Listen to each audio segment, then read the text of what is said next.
Hi everyone, Jeff Marion here. Welcome back to my YouTube channel. In my last video, I talked about pain and suffering in a general sense. In this video, I'm going to tell you what the top 5 forms of pain and suffering are. This is a series of videos designed to help you understand personal injury law.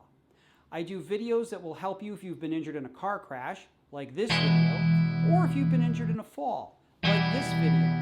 So make sure that you check back here on the regular for new videos, but also you can subscribe to this channel by clicking on the subscribe button, and make sure you click on the bell to get reminders when new videos come out. I've been fighting for people who've been injured in crashes, in falls, and by unsafe products for over 25 years. I created this channel so I can help keep you informed and help keep you safe. We'll do a quick recap of this video right here. Generally speaking, there's 4 main categories of pain and suffering. And that's physical pain, that's mental anguish, loss of enjoyment of life, and loss of consortium. So taking those 4 general examples, let's boil it down to the top 5 examples of pain and suffering that you can recover if you're injured. The fifth, number 5 on the hit parade here, is disfigurement. If you have some serious permanent scarring, whether that's on your face or any visible part of your body, that's something that can affect how you view yourself, how others view you. You're going to be self-conscious about being outside or wearing a hat or wearing a shirt or a blouse with no sleeves, or wearing a dress with straps, or wearing shorts. So these are all things that can factor in. So any kind of disfigurement, not just facial, but anywhere on your body that's visible and is affecting how you feel about yourself and how you may be perceived by others, that is going to be some form of pain and suffering. That can lead us not only down the physical pain of the scar, but that is an example of mental anguish. And that can send someone down into a spiral of depression, because that's a person who has a lower self-worth or a lower feeling of helplessness or hopelessness about being able to be outside or being able to be out in public. So it is a very concrete example, and it is the 5th most common. Number 4 is loss of taste and smell. Think about it in terms of not being able to enjoy your favorite food, not being able to, bite into a cheeseburger or enjoy your favorite pizza from your favorite pizza place. I'm from Buffalo, New York. Imagine not being able to taste your chicken wings or to enjoy the hot sauce, or the sense of smell, that aroma that you get. Or think of it even in terms of self-preservation, not being able to smell smoke, not being able to smell a gas leak. These are things that can profoundly affect your life, and this is why it is an extremely common and very recoverable form of pain and suffering. The 3rd most common example of pain and suffering is post-traumatic stress. As I've discussed before, I also have represented veterans in service-connected disability claims and other associated disability claims. And I can tell you just from their experience how debilitating post-traumatic stress disorder is. It can affect all aspects of your life. It affects your sleep, your difficulty falling and staying asleep, nightmares, and horrible nightmares and night terrors about the incident, and then an inability to go back to sleep after those nightmares, waking up in a cold sweat, short of breath, with a tight chest, having flashbacks to the incident, having things trigger you. If you're driving along the road and you're near where the crash happened, all of a sudden having that flashback, that anxiety attack, that tightness in your chest, the short of breath, the panic. The emotional range that someone can have.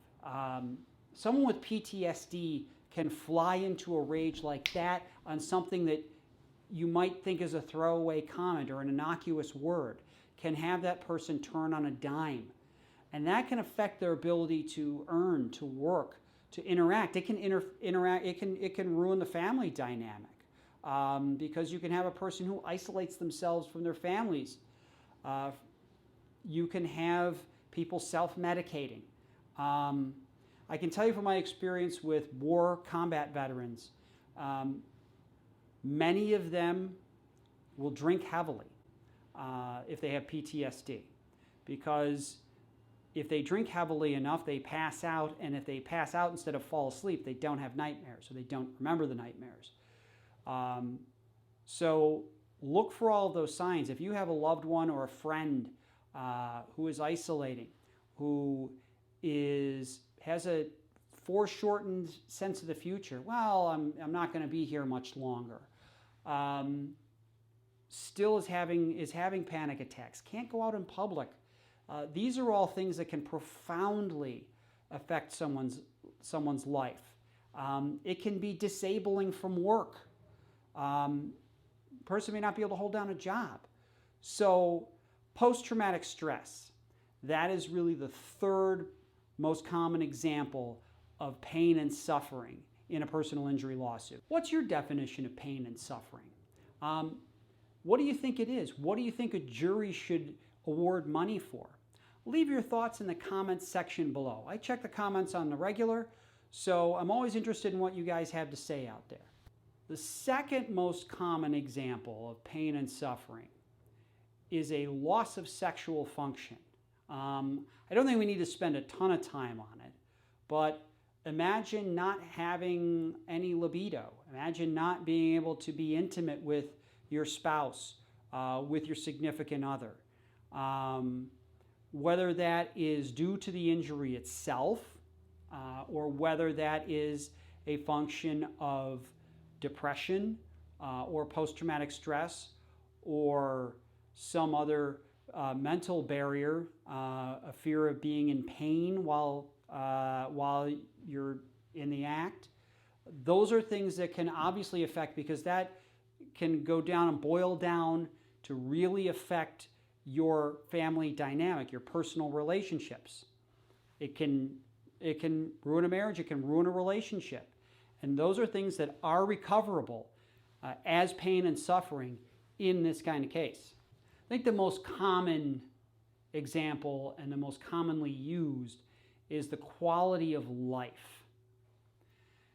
And that really comes down to thinking about a client who is a very active person, who had a pretty busy work schedule, who was active in her community, active in her church, maybe active with the local Democratic or Republican Party, was going door to door and getting petitions, and maybe was coaching a youth sports organization. She had a regular tennis game or regular golf game. Those are kinds of things that she may have enjoyed. Or maybe it's as simple as she likes to walk her dog. She likes to get up in the morning, throw the harness on, and she and the dog go out and walk for 3 or 4 miles a day. Maybe she likes to ride her bike in the park. Think of all of those things and not being able to do any of it. Being essentially, confined to a chair, saying, I'm a couch potato. I used to be so active, and now I can't do anything. And I think if you look at all of the other 4 examples that we've talked about, those are all quality of life issues. And those are all sort of dovetail in. But I think if you look at the overall quality of someone's life, and that's something you can testify to, it's something that family members can testify to, and it's something that your friends can testify to. But let's say we're talking about a catastrophic injury, an amputation, paralysis. That's also a quality of life. And a jury can look at how you used to be and then where you're at now, and where that active plaintiff is that is confined to a wheelchair and can't do a lot of the things that he or she used to do, or that has that traumatic brain injury that has impacted functioning, that has impacted relationships, that has had a cognitive effect, a person who can't remember things or gets confused easily, or has aphasia, can't say the right word at the right time. But these are all things, and that quality of life, that's kind of the giant, and that's the top one. When we're looking globally, we're looking overall at quality of life, at every single aspect of your life and what you used to do that you can no longer do.